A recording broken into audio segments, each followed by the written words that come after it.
Gloire à Dieu. Ce qui est impossible aux hommes est possible à Dieu. Ce que personne ne peut faire, Dieu le fait. Des multitudes d'hommes, même tous les hommes de la terre, rassemblés ensemble, ne peuvent pas faire ce que Dieu fait. Dieu est Dieu, il est unique, il est Dieu. Il peut nous apporter au-delà de tout ce qu'on peut demander ou pensons. C'est marqué dans le livre des Éphésiens, chapitre 3, verset 20.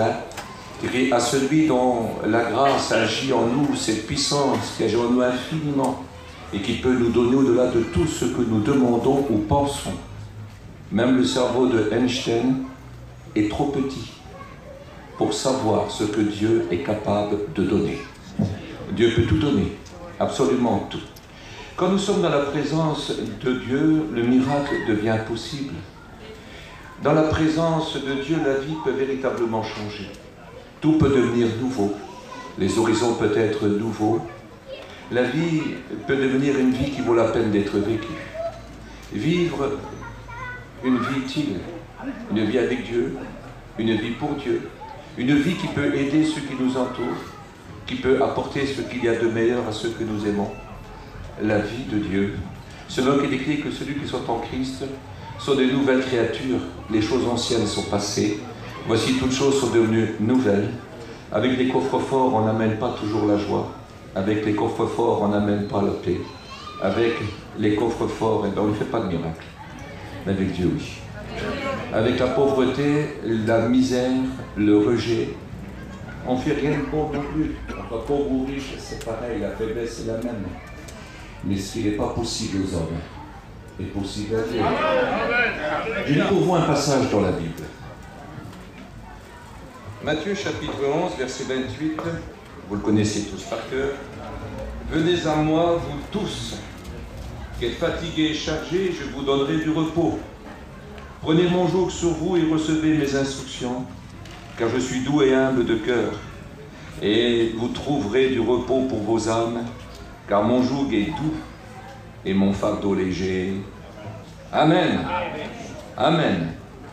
Par le prophète Ésaïe, Dieu s'adresse à un peuple fatigué, un peuple qui s'est égaré, un peuple qui n'a plus de chemin, un peuple qui est malheureux. Et voilà ce que Dieu dit. Dans la solitude, je mettrai un chemin. Mes amis, la solitude nous fait toujours penser au désert. Là où on est seul, là où on tâtonne, là où on ne trouve rien, là où il n'y a pas de solution, où le remède n'existe plus, où l'espérance s'éteint. Dans la solitude, on voudrait s'accrocher à n'importe quoi, mais on ne trouve rien. Dans la solitude, dans un désert, même les gens que nous côtoyons jamais, dans le désert, on serait bien content de les rencontrer. Mais dans le désert, il n'y a rien, absolument rien. Qu'on va tout droit, en marche arrière, à droite ou à gauche, on fait que s'égarer. Et puis quand on croit voir quelque chose en s'approchant trop près, on voit que c'est un mirage. Et voyez-vous, c'est cette solitude de l'homme qui ne trouve jamais ce qu'il faut. La solitude de l'homme qui ne trouve jamais de véritable repos. La solitude de l'homme qui ne comble pas et ne rassasie pas sa vie semblerait véritablement à une vie sans Dieu. Une vie sans Dieu ici-bas, dans un monde après tout qui laisse que des souvenirs, mais pas grand-chose pour l'avenir. C'est une vérité. J'en compte des multitudes d'hommes et de femmes qui me disent « Tu te rappelles, il y a 40 ans, qu'est-ce que c'était bien ?» Et j'ai envie de leur demander « Alors aujourd'hui, c'est si mal que ça ?» Et ils me disent « Tu sais, c'était le beau temps. Oh là là, c'était le bon temps, qu'est-ce qu'on était bien ?» Et moi, je les regarde, ben, si c'est ça ton espérance, vraiment, qu'est-ce que t'es triste. Il dit, c'était le bonheur. Je dis, ah bon, t'appelles ça un bonheur, quelque chose qui ne dure pas. Quelque chose qui ne dure pas, c'est que des bons moments. Tu n'as connu que des bons moments, mais tu sais, le bonheur, ce n'est pas quelque chose qui dure qu'un instant. Dieu peut offrir un bonheur, il en parle d'un bonheur éternel, d'une joie éternelle, d'une paix éternelle, d'un avenir éternel. Ça, c'est le bonheur. Ce que l'homme ne peut pas faire, même si ces titres sont des titres de roi et de prince, même si c'est l'homme le plus recherché, le plus désiré, le plus en vue. Mes amis, le bonheur, ça ne marche pas. Le bonheur, ça ne dure pas. Écoutez, les gloires passent, souvent l'homme est tellement fragile dans son soi-disant bonheur qu'il est comme une fleur qui ne dure qu'une saison. Une saison. Vous allez dire, mais comment une saison? Nous, on vit longtemps, mais si tu fais attention, 10 ans, c'est 3650 jours. Et 100 ans, c'est 36 500 jours. C'est qu'une saison, ça. On demande aux vieilles personnes, est-ce que la vie a passé vite? Ils disent beaucoup trop vite. Beaucoup plus que tu peux imaginer. On n'a pas le temps de se retourner, même si on a connu beaucoup de mauvais jours. On n'a pas le temps de se retourner. Le monde passe beaucoup trop vite, la vie passe beaucoup trop vite. On n'en est pas maître. Elle s'écoule dans nos mains comme de l'eau qu'on voudrait retenir, comme du sable qu'on voudrait garder. Mais ça ne tient pas. Ça disparaît. La gloire, les honneurs, vous savez. On est très vite oublié. Trop vite remplacé. Une génération vient. Les BD d'autres s'en va. Et ça passe. Et la vie tourne. Ça tourne de cette façon-là. Et souvent, aux derniers instants, eh bien, il n'y a pas grand-chose à envier. Et au dernier instant, ceux qui partent, eh bien, ne sont pas vraiment fiers d'eux, ne sont pas véritablement rassasiés. Ils ont dit, mais en vérité, qu'est-ce qu'on a fait de bien? Écoutez, le seul bien qu'il pourrait y avoir, c'est le bien que Dieu seul peut donner. Le seul bien qu'il pourrait avoir, c'est une rencontre avec Dieu. Dieu est capable, dans votre solitude, de faire un chemin, une issue, enfin, une sortie, pouvoir sortir. Un jour, il dit aux hommes, passons de l'autre bord, enfin, de l'autre bord. Une vie nouvelle, quelque chose de nouveau, qui ne ressemble plus à cet endroit-là. Quelque chose de mieux. Passons de l'autre bord. Le Seigneur appelle les hommes à passer de l'autre bord, parce que si vous restez là, tôt ou tard, la tempête va s'abattre. Et vous pouvez être ce que vous voulez, fort, grand, riche, ce que vous voulez. Vous êtes beaucoup trop faible.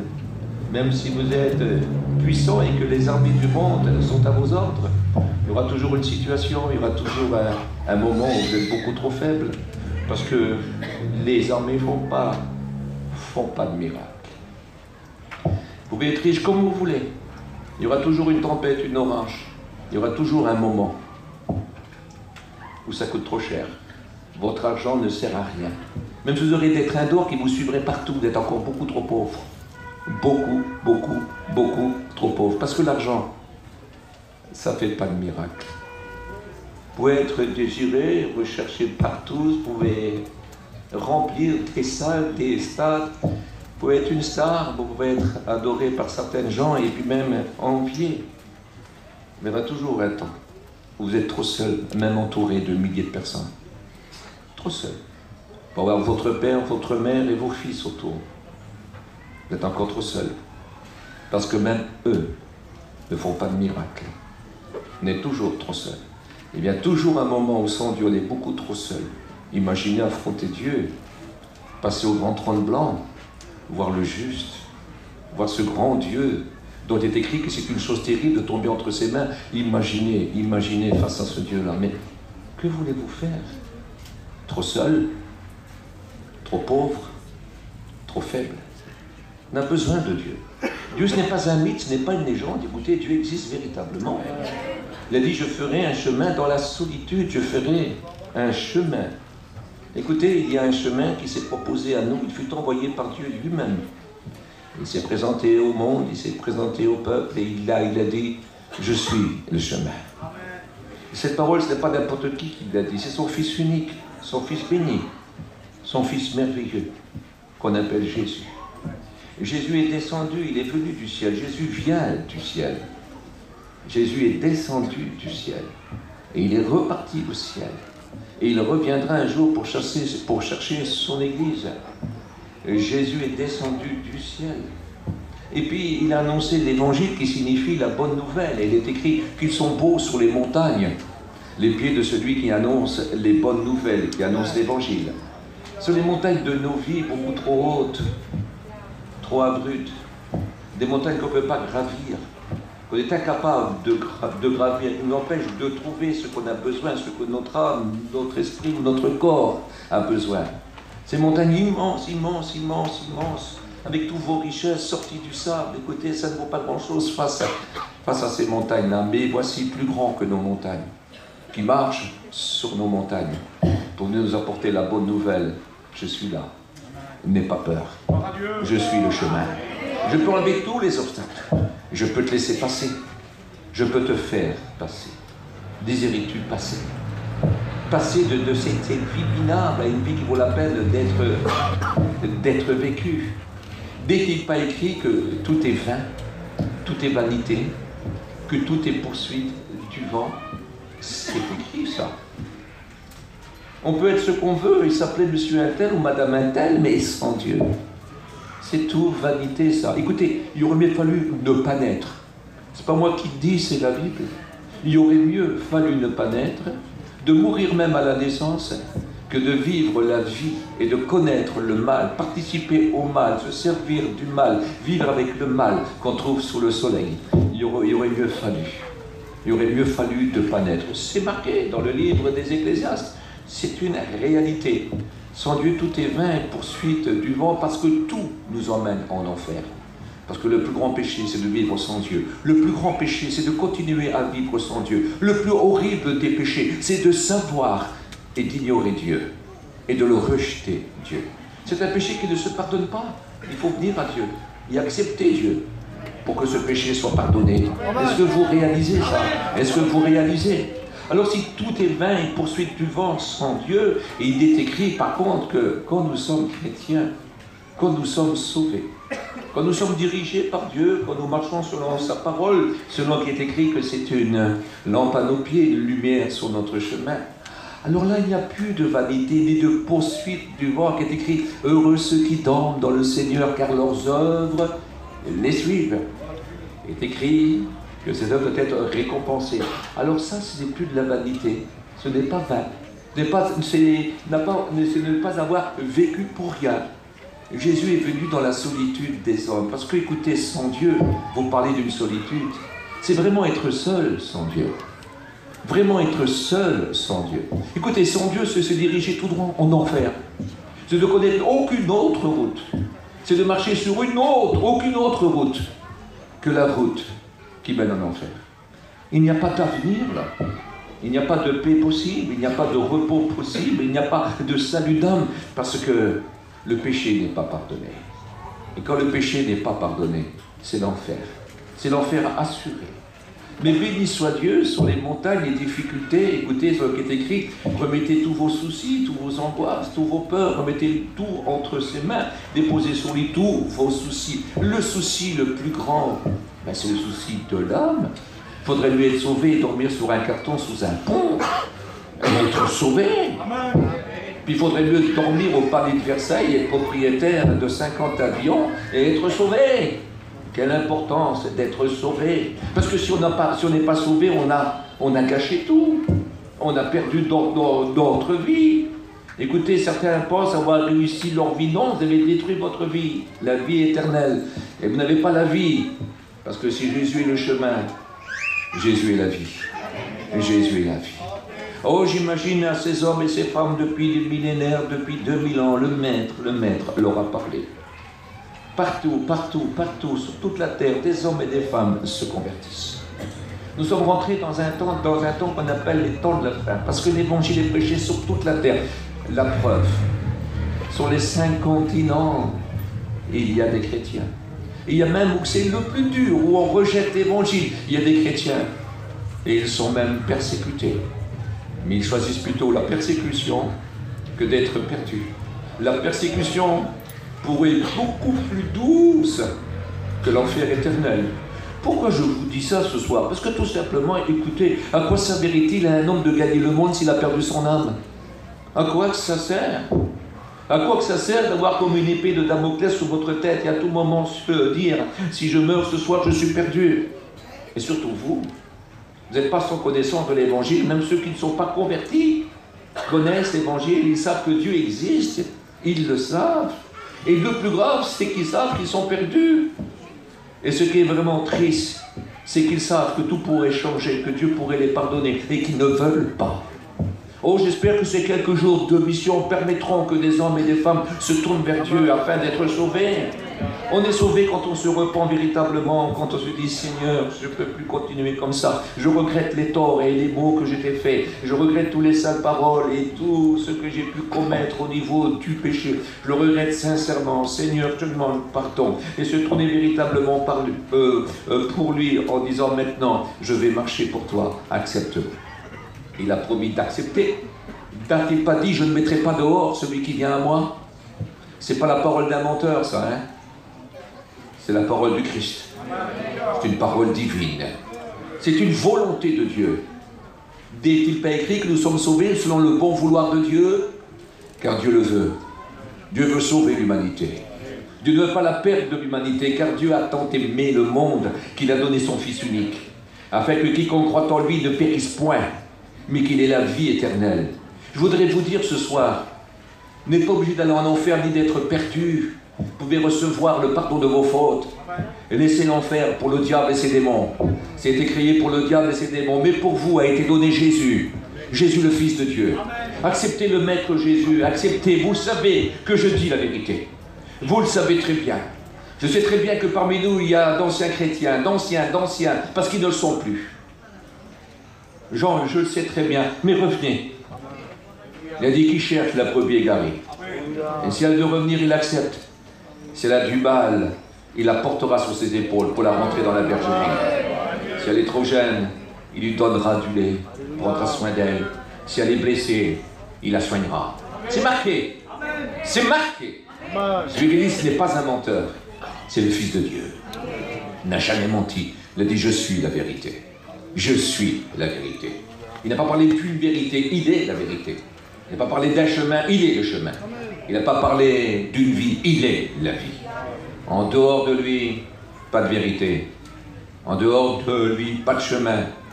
En dehors de lui, pas de vie. En dehors de lui, pas Dieu pour vous. Il a dit, nul ne vient au Père que par moi. L'importance, il dit, venez à moi vous tous. C'est-à-dire, il peut se charger de tout le monde. Il peut se charger de la terre entière même. N'a-t-il pas dit que Dieu ne l'a pas envoyé pour juger le monde, mais pour sauver le monde? Il veut sauver le monde ce soir. Il veut te sauver à toi.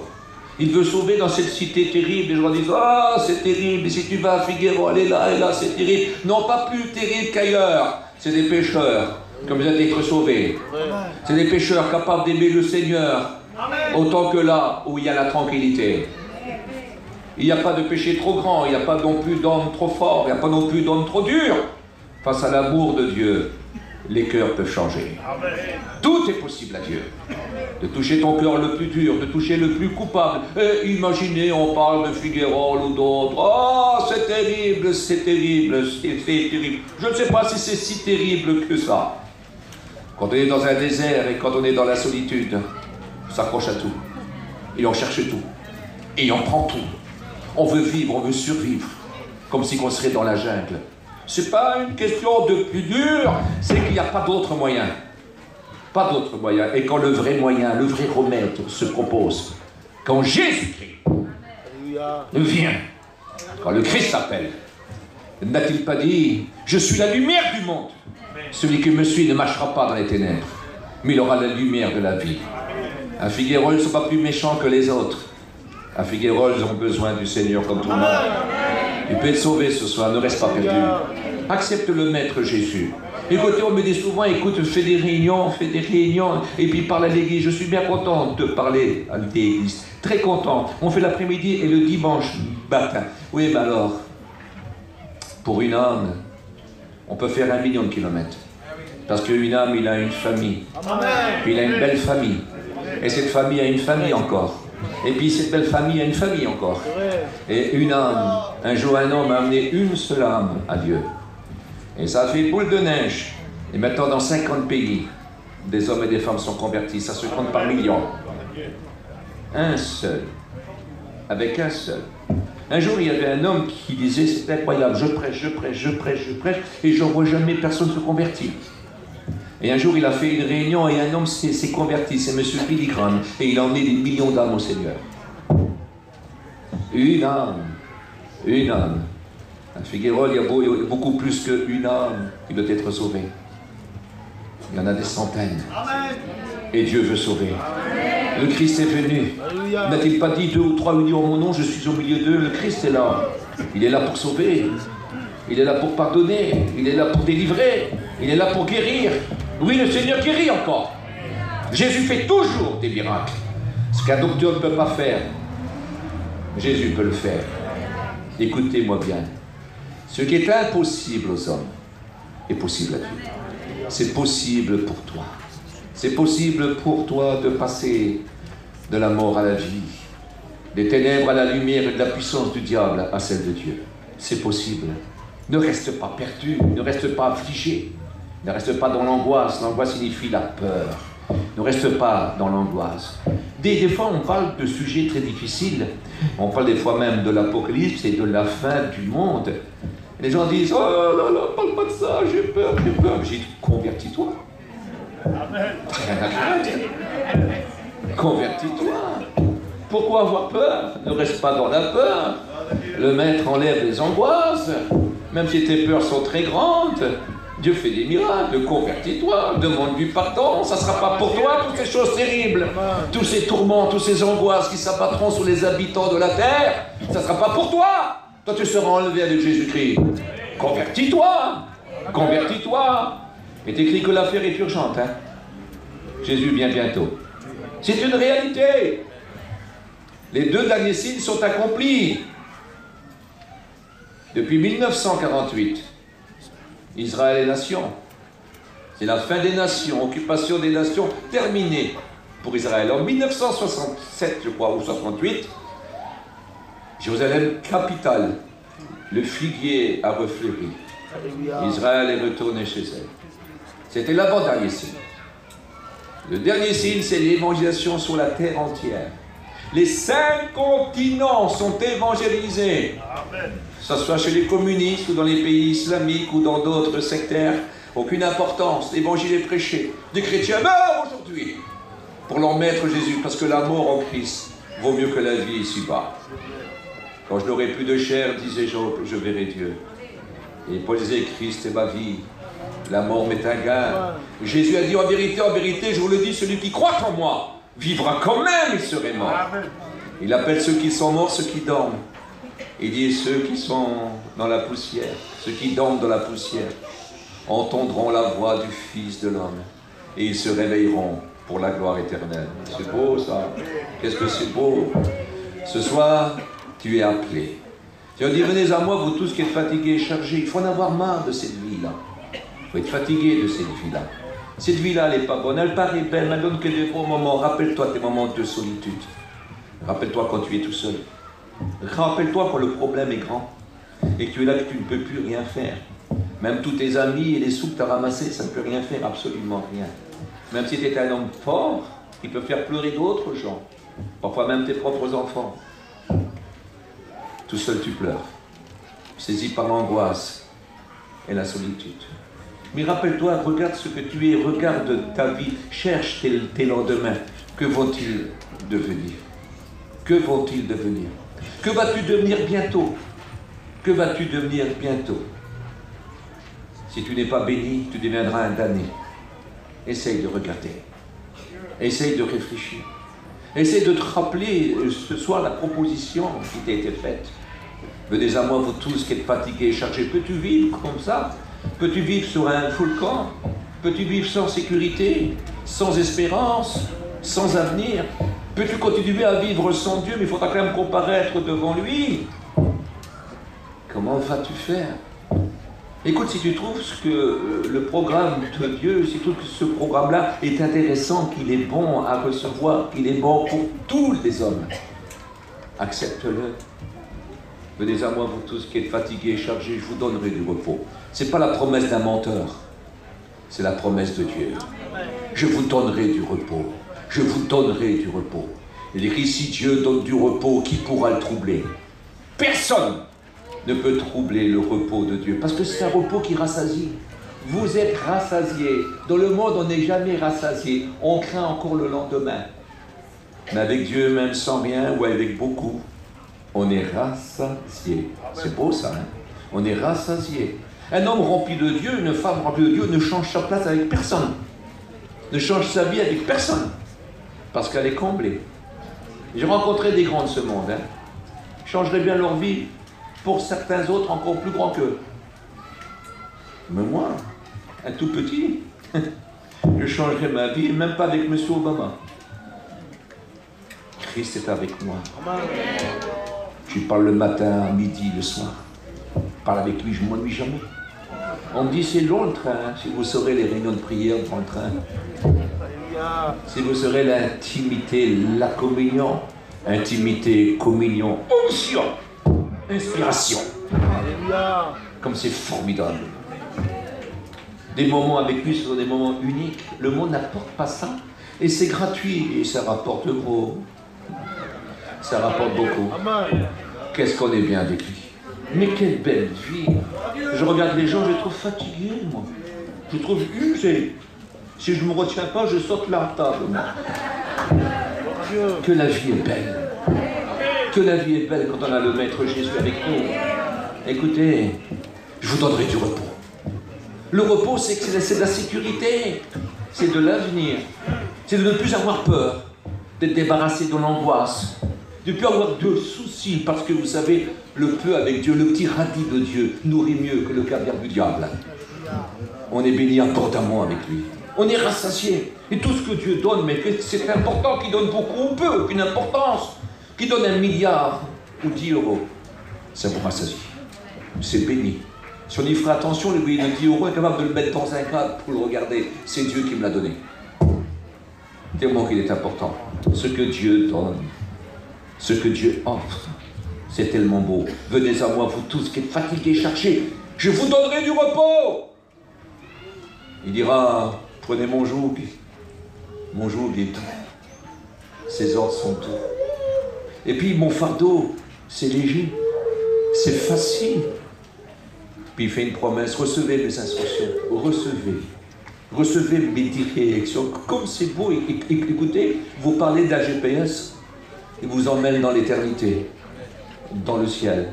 On ne s'égare plus, on n'est pas trompé. Toutes ces instructions, ce sont des promesses. Fais ça, je te donne ça. Fais ça, je te donne ça. Et tu vois ça là, je le fais avec toi. Et puis quand ça sera fait, moi je te récompenserai parce que tu t'es laissé faire par moi. Tu étais d'accord de faire avec moi ce que je t'ai demandé, je te récompenserai. Vous trouverez du repos pour vos âmes. On trouve déjà un repos ici. On trouve un repos éternel au ciel. Vous parlez assis sur le siège, assis sur le trône avec Dieu. Et je trouve que ça vaut vraiment la peine, non? Ça vaut la peine d'être un chrétien. Excusez-moi, monsieur les perdus. Je ne vous envie pas. Ça vaut la peine d'être chrétien. Excusez-moi, mesdames les perdues. Je ne vous envie pas. Mais vous me faites pas mal de chagrin. Je ne vous envie pas. Être sauvé vaut mieux que tout. Amen. La Bible dit que la grâce est trompeuse et que la beauté est vaine. Mais la femme qui craint l'Éternel sera louée. Quelle importance. Voulez-vous aimer Jésus? Voulez-vous accepter Jésus-Christ dans votre cœur ce soir? Avant qu'il ne soit trop tard, parce qu'il y a des propositions, mes amis, qui peut-être ne se répéteront pas. Ce soir, tu peux être sauvé. Tu as le moyen d'être sauvé. Le salut porte un nom, Jésus. Jésus. Jésus. Jésus. C'est le nom qui sauve. C'est le nom que Dieu a donné aux hommes par lequel ils puissent être sauvés. Car il n'y a sous le ciel aucun autre nom qui fut donné aux hommes par lequel ils puissent être sauvés que le nom de Jésus. Accepte Jésus ce soir. Tu as besoin de repos. Ne reste pas dans ta solitude. Écoute, ne reste pas dans ta solitude. Arrête d'être trompé. Arrête d'être égaré. Arrête de te laisser aveugler. Écoute, écoute. Lève-toi. Sois intelligent. Accepte Jésus avant qu'il soit trop tard. Tu peux être sauvé ce soir. Est-ce que demain, tu auras encore cette offre? Est-ce que tu l'entendras, cette offre? Est-ce que ça ne serait pas trop tard demain? Nul ne peut le jurer. On ne sait pas. On ne sait pas. Tu peux peut-être encore vivre 50 ans, si Dieu le veut. Mais ce soir, partir, comme l'homme insensé. Vous connaissez, je crois que ça se trouve, je ne me rappelle plus trop bien, Luc 12, je crois. Le riche insensé, gentil, vivait brillante et joyeuse vie. Il disait, j'ai besoin de rien, j'ai tout. Puis c'était pas un homme avare, ça. Hein. Il était ni cupide, il dit, j'en ai assez, je travaille plus. C'est pas un voleur, c'est pas un menteur, tout ce qu'il a, il a gagné honnêtement. C'est un cultivateur. Mais voilà, Dieu dit, quoi? Tu vas agrandir tes greniers et tu veux dire à ton âme, bois, mange et réjouis-toi. Un homme généreux, hein? Il dit, mais insensé, c'est lui-même, ton âme te sera redemandée. Et tout ce que tu as passé, ça sera pour qui? Écoutez, il croyait que dans son travail, lui. Il croyait que dans son business. Il voyait que dans ça. Il avait mis toute sa vie dans ce qu'il avait gagné, absolument tout. Il dit, mais maintenant, allez, j'en profite. C'est par mon travail que je suis heureux. Et puis Dieu ne l'a pas tué. De toute façon, Dieu ne tue pas les fous. Non, non, non, non. Dieu ne lui a rien fait, mais Dieu savait qu'il allait mourir. Et lui faisait comme s'il avait son destin dans ses mains. Il se croyait maître de ses desseins. Quel idiot! Et dans la nuit même, il est mort. Et j'ai resté un bon moment à dire, mais pourquoi tu as dit insensé sur lui? C'est un petit gars honnête, ça. Il n'a rien fait de mal. Ben oui, mais il était insensé parce que, regarde bien, quand il travaillait, quand il gagnait tout plein de sous, il ne pensait jamais à moi, même si c'était honnête. Il ne pensait pas à moi, il était pris que dans son travail. Déjà associé une fois. Et puis ensuite, quand il a réussi sa vie, cet homme honnête, cet homme gentil, tout ça, il fait des projets, mais que pour lui. Pour boire et manger avec ses amis. Encore, je ne suis pas là. Au début, il ne m'a jamais remercié pour le beau temps, il ne m'a jamais remercié pour la pluie, pour l'intelligence, la force que je lui avais offert, pour qu'il soit heureux. Jamais il n'a pensé à moi. Il ne m'a jamais dit merci. Et quand tout est bien, quand il a réussi pour toute sa vie, pour tout le restant de sa vie, il ne pense pas encore à moi. Pas de projet. Et puis, il était insensé. Parce qu'il ne sait pas qui va mourir. Il croyait qu'il allait vivre tout le temps. Je ne l'ai pas tué, moi. Non, non, mais c'est lui. S'il aurait été prêt, il allait au ciel. Ça aurait pu être le plus beau jour de sa vie. Mais maintenant, ça devient le plus mauvais jour. Il est insensé pour la 3e fois, puis il est insensé pour la 4e fois, parce qu'il est perdu. Il va en enfer. Gentil, honnête, bon. Je ne sais pas si tout le monde peut en dire autant, hein. Mais le plus grand des pécheurs, plus que tous les pécheurs, parce que toute sa vie, il a rejeté Dieu jusqu'à la fin. Et ça, c'est grave. Dieu peut pardonner toutes les fautes de n'importe qui. Il suffit de se mettre en communion véritablement avec Dieu. Et le sang de Jésus-Christ, son Fils, nous purifie de tout péché. C'est une réalité. Il y a quelque chose qui ne peut pas pardonner. C'est pas possible. Celui qui rejette son Fils béni, qui ne l'accepte pas. Celui qui ne se tourne pas vers Dieu pour lui demander pardon et merci de l'occasion qu'il lui donne d'être sauvé. Merci. Rien que ce soir, l'avantage que vous avez d'avoir écouté l'évangile, la vérité de Dieu. Ça s'appelle la vérité. L'évangile est la vérité. Jésus a prié, puis il a dit à son Père dans Jean chapitre 17, Seigneur, sanctifie-les par ta parole. Ta parole est la vérité. Cette parole que vous avez entendue a le pouvoir de pardonner vos fautes et de vous ouvrir le ciel. C'est la parole de Dieu qui doit s'accomplir. Et n'oubliez jamais qu'un seul iota, c'est un petit trait de lettre là, qui n'a aucune prononciation. Mais Dieu a dit, elle ne disparaîtra pas. La parole de Dieu demeurera éternellement. Elle demeure éternellement. Ce soir, tu as eu l'occasion d'écouter la parole de Dieu, pas la parole d'un homme, la parole de Dieu. Dis-lui merci pour ça. Dieu s'est adressé à toi en disant, je veux te sauver, je veux te pardonner, je veux t'ouvrir le ciel. Je veux t'offrir une éternité de bonheur. Tu peux éviter l'enfer. L'enfer, je l'ai préparé pour le diable et ses démons, mais pas pour toi. Pour toi, j'ai donné le ciel. Et la porte de ce ciel et le chemin qui mène à ce ciel, c'est mon Fils Jésus. Si tu acceptes Jésus ce soir, tu seras sur le chemin qui mène au ciel. Et un jour, la porte s'ouvrira. Et quand elle s'ouvrira, mon Fils sortira. Et quand il sortira, ça sera pour t'attirer à lui. Et puis il te rentrera dans le ciel. Et ça, c'est bientôt. Ça s'appelle l'enlèvement de l'Église. L'Église va bientôt être enlevée. Écoutez, je vous promets, va bientôt être enlevée. Car tous les signes sont accomplis. On est rentré dans ce qu'on appelle la patience de Dieu. Je ne sais pas combien de temps la patience de Dieu dure. Il dit, c'est pour en sauver le plus grand nombre. Peut-être que Dieu t'attend. Pour en sauver le plus grand nombre. Tu peux être sauvé ce soir. Que vas-tu faire? Encore lui dire non? Encore lui dire je t'aime pas? Je te veux pas? Je préfère ma vie. Je préfère le péché. Je préfère les ténèbres. Je choisis l'enfer. Vas-tu choisir l'enfer encore? Vas-tu continuer dans ton péché, dans tes fautes? Tu sais pas que la porte de l'enfer est déjà ouverte? Elle attend les damnés. Elle attend Satan et ses démons pour y être pour l'éternité. Écoute, à la croisée des chemins, il y a quelqu'un qui t'attend. Il y a le chemin de l'enfer et le chemin du ciel. Il y a quelqu'un qui t'attend, il s'appelle Jésus. Il peut t'enlever du chemin qui mène en enfer et te mettre sur son propre chemin. C'est le chemin qui mène au ciel. Et la porte du ciel, il peut l'ouvrir pour te faire rentrer. Que vas-tu faire? Veux-tu accepter Jésus ce soir? Écoute, je te laisse ce choix. Prions ensemble. Seigneur, merci pour ta parole. Ta parole est la vérité. La parole est belle, Seigneur, elle est juste et simple. Tout à l'heure, il y avait des soi-disant chrétiens qui ne l'étaient plus. Parce que soi-disant chrétiens, ce sont des chrétiens du passé. C'était ces hommes et ces femmes d'un moment. Mais tu peux revenir. Tu peux revenir. Écoute, je peux te demander de te lever à ta place ou de lever ta main, mais je ne vais pas le faire. C'est une bonne chose, mais je ne vais pas le faire. Je suis tellement fatigué de voir toujours les mêmes mains se lever. Qu'est-ce que je suis fatigué? Je suis fatigué.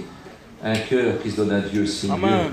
Attention, un cœur qui se donne à Dieu, c'est un cœur qui se repent, qui ne veut plus continuer sans Dieu, qui est malheureux.